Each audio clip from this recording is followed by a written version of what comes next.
সকাল থেকে দুপুর এবং দুপুর গড়িয়ে বিকেল ইতিমধ্যে ক্রেতা বিক্রেতাদের হাঁকডাকে জমে উঠেছে এই পশুর হাট। আমি এখন দাঁড়িয়ে আছি ঝিনাইদহের মহেশপুর উপজেলার সবচেয়ে বড় এবং পুরাতন স্থায়ী যে পশু হাট রয়েছে পুরাপাড়া বাজার পশু হাটে, এবং এখানে আমরা সকাল থেকে দেখেছি যে দেশের বিভিন্ন স্থান থেকে ক্রেতা বিক্রেতা কোরবানিযোগ্য যে পশুগুলো রয়েছে, বিশেষ করে গরু, মহিষ, ছাগল এবং ভেড়া, তারা কিন্তু এই বাজারে আনতে শুরু করেছে। এবং আপনারা নিশ্চয় জানেন যে রাত পোহালেই কিন্তু পবিত্র ঈদুল আজহা অর্থাৎ কোরবানির ঈদ। যারা এখনও পশু কেনেনি বা যে বিক্রেতাদের এখনও গরু, ছাগল, মহিষ, ভেড়া বা অন্যান্য যে পশুগুলো রয়েছে যারা এখনও বিক্রয় করেনি, তারা কিন্তু শেষ মুহূর্তের যে প্রস্তুতি সেটা কিন্তু তারা সেরে ফেলছে। আমরা বাজারে সকাল থেকে ঘুরেছি এবং যেটা আমাদের সবচেয়ে বেশি নজর কেড়েছে সেটি হলো ছোট থেকে মাঝারি যে পশুগুলো রয়েছে গরু কিংবা ছাগল, সেগুলো কিন্তু সবচেয়ে বেশি বিক্রি হচ্ছে। তবে ক্রেতা এবং বিক্রেতাদের মাঝে কিন্তু দাম নিয়ে আমরা দেখেছি যে মিশ্র প্রতিক্রিয়া রয়েছে।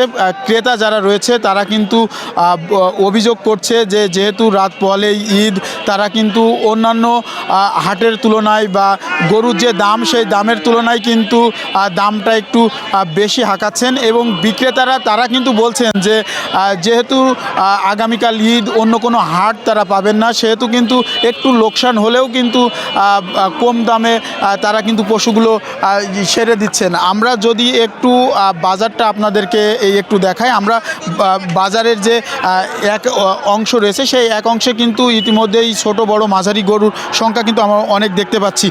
আমরা একজন বিক্রেতাদেরকে আজকাল ফেসবুক লাইভে আমরা একটু যুক্ত করতে চাই। আপনি কোথা থেকে এসেছেন এবং কয়টা গরু নিয়ে এসেছিলেন? আমি কোটচাঁদপুর থানা থেকে এসেছি, সারোটা গ্রাম। গরু নিয়ে এলাম 5টা, একটা গরু বেচেছি, 4 ব্যাগ যাচ্ছে। যা দাম বলছে ক্রেতারা তা হাফ, ক্রেতা তো নেই বাজারে, দেখতেই পাচ্ছেন আপনারা। এই যে বিক্রি কম হওয়ার কারণটা কি মনে হচ্ছে? এই কারণটা কি মনে হচ্ছে তা তো আমরা বলতে পারছি না রে ভাই। আগামীকাল ঈদ, ক্রেতাই নেই হাটে, এ তো আমরা খুব বেকার দেয় ভাই। বাজারের সার্বিক পরিস্থিতি কেমন দেখছেন? সার্বিক পরিস্থিতি বেচা কিনা নেই, খরিদ্দার নেই, এই পরিস্থিতি। আমরা কথা বলছিলাম একজন বিক্রেতাদের সঙ্গে, তারা বলছিল যে তারা কিন্তু একাধিক গরু কিন্তু এই বাজারে নিয়ে এসেছেন এবং মাত্র একটি গরু তারা বিক্রি করতে পেরেছেন। তারা অভিযোগ করছেন যে ক্রেতার সংখ্যা কম। আরেকটি কথা জানিয়ে রাখি, যেহেতু রাত পোহালে ঈদ, এই অঞ্চলে যারা কোরবানিতে অংশ নেবে অর্থাৎ যারা কুরবানি দিবে তারা কিন্তু ইতিমধ্যেই কিন্তু গরু, ছাগল, মহিষ তারা কিন্তু ক্রয় করে নিয়েছে। কিছু সংখ্যক মানুষ যারা ছিল আর কি, যাদের কোরবানি পশু কিনতে একটু দেরি হয়েছে বা এই পশুগুলো রাখার একটু ঝামেলা রয়েছে বা এই ঝামেলা করবে না, যার কারণে কিন্তু আজকে বাজারে আসছেন এবং শেষ মুহূর্তের যে কেনাকাটা সেটা কিন্তু তারা সেরে নিচ্ছেন। আমরা কয়েকজন ক্রেতাদের সঙ্গেও আমরা কিন্তু কথা বলেছিলাম। তারা আমাদেরকে যেমনটি জানিয়েছেন যে তাদের পশু নিয়ে যে রাখার জায়গা না থাকার কারণে কিন্তু তারা একদিন আগে এই বাজারে এসেছেন এবং তারা পশু ক্রয় করছেন। পাশাপাশি আমরা দেখেছি যে এই পুরাপাড়া বাজারে কিন্তু ব্যাপক নিরাপত্তা জোরদার করা হয়েছে। বিশেষ করে জাল টাকা শনাক্তকরণের জন্যও কিন্তু তারা আলাদা একটি বুথ খুলেছেন এবং অন্যান্য দিক থেকে যদি বলি যে ক্রেতা বিক্রেতাদের যেন কোনো সমস্যা না হয়, যার কারণে কিন্তু সব ধরনের প্রস্তুতি কিন্তু তারা সম্পন্ন করেছে।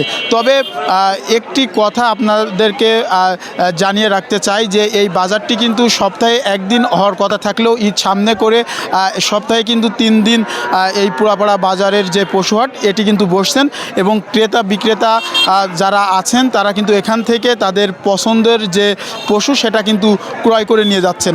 তো এই ছিল ঝিনাইদহের মহেশপুরের সবচেয়ে বড় এবং পুরাতন স্থায়ী যে পশুর হাট রয়েছে তার সর্বশেষ পরিস্থিতি।